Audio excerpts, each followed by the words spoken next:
Hello all, I am Dr. Surya Shaheen and today I am here with some of the important MCQs for the aspirants of English literature UGC NET GRF।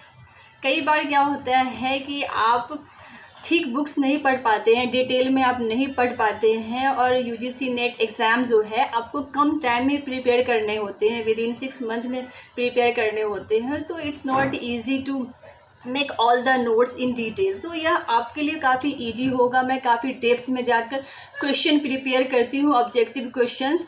तो अगर आप मेरे channel पर जुड़कर free में UGC net का preparation करना चाहते हैं तो आप जुड़ करके यूजीसी नेट इंग्लिश लिटरेचर का आप प्रिपरेशन कर सकते हैं। यहाँ से आकर मैं ऐसे ही आपके लिए इम्पोर्टेंट एमसीक्यूज लेकर आती रहूँगी।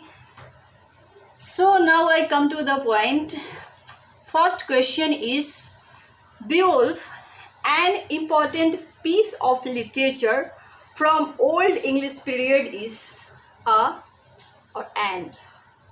So your first option is classical epic, second option is lyrical ballad, third option is Anglo-Saxon epic, fourth option is prose narrative. So बीवुल्फ जो है वह एक important piece of literature है from old English period से। वह क्या है? वह क्लासिकल एपिक तो नहीं है, and it is also not lyrical ballad, and it is also not a prose narrative. So it is Anglo Saxon epic. Beowulf is an important piece of literature from old English period, is an Anglo Saxon epic. So ये correct answer is C. Now I come to the next question. Your next question is in which year Peasants revolt took place? Peasants revolt जो है वह कब हुआ? Your first option is A 1365, second option is 1380, third option is 1344 and fourth option is 1381.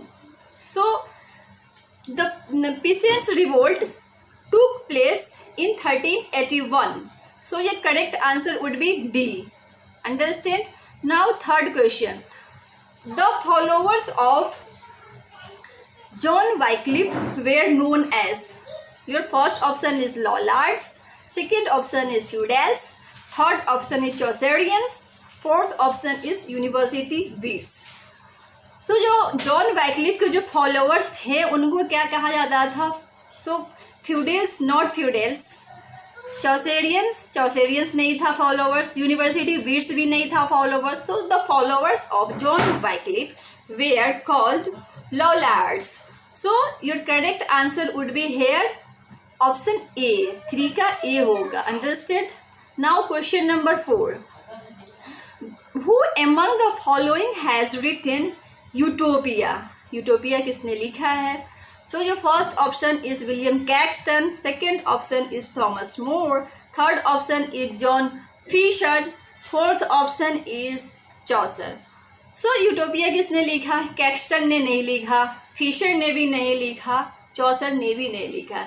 So utopia was written by Thomas More. Very important book. You should read this book and I will make so many objective questions on this book Utopia. So many times in UGC NET examination the questions came from Utopia. Understand? So here 4 का B होगा आपका answer. Now question number 5. What is the chief characteristics feature of medieval literature? Medieval literature का chief characteristic क्या है? So your first option is a frequent use of allegory. Option B, a large body of personal literature. Option 3, realism in representation of time and space. And fourth option is the popular genre of the bird and the beast fable. So जो chief characteristic था medieval period का वो क्या था कि a large body of personal literature ये नहीं था, realism in representation of time and space ये भी नहीं था, the popular genre of the bird and the beast fable ये भी नहीं था। सो क्या था, frequent use of allegory. So your correct answer would be A, 5 का ए होगा. Now 6th question. Pats the Plowman is a, first option is a satire, second option is comedy, third option is elegy, and the fourth option is allegorical poem. So जो Pats and Plowman जो था वह एक allegorical poem था and it was written by Langland. Very important question. Now the question number 7. In which language John Gower has written Confession Amantis? Your first option is Italian, second option is Latin, third option is Greek, and the fourth option is English. So John Gower ने Confession Amantis को लिखा है किस language में? तो ये Italian language में नहीं था, लैटिन में भी नहीं था, ग्रीक में भी नहीं था. It was written in English language. Understand? Very important question. ये क्वेश्चन एक बार यूजीसी नेट में पूछा जा चुका है already. So sometimes they also ask the previous year questions. Now question number 8. Which of the 4 dialects that flourished in the pre-Chaucerian became the standard English in Chaucer's time? Your first option is the Southern, second option is the West Midland, the third option is the Northern, and the fourth option is the East Midland. Understand? So pre-Chaucerian, which of the 4 dialects, कौन सा ऐसा इन समय से dialects था जो चौसर से पहले became standard English in Chaucer's time? तो ये जो है the Southern, it was not the Southern, it was not the West Midland, it was not the Northern. So your correct answer would be D. It was the East Midland. Understand? जो East Midland जो था वह standard English हुआ Chaucer's के time में. आपके लिए मैं काफ़ी डेप्थ में क्वेश्चन लेकर आई हूँ जिसमें आपको काफ़ी डिटेल में पढ़ने की ज़रूरत नहीं होगी. आप हमारे MCQs को देखेंगे इस तरह से काफ़ी आपका प्रिपरेशन हो जाएंगे. Question number 9. Which of the following Chaucer's tales is in prose? चौसर का कौन सा टेल था जो प्रोज में था? कंटेम्पररी टेल्स में The Pardoner's Tale, the second option is the Parson's Tale, third option is the Prior's Tale, and the fourth option is the Cook's Tale. So जो चौसर का जो कंटेम्पररी टेल में जो इसमें से कौन सा कैरेक्टर है जिसका टेल प्रोज में था? तो इसका आंसर आपको हो जाएगा पार्सन्स टेल. पार्सन्स का जो टेल था वो प्रोज में था. Question number 10. Chaucer lived through the range of.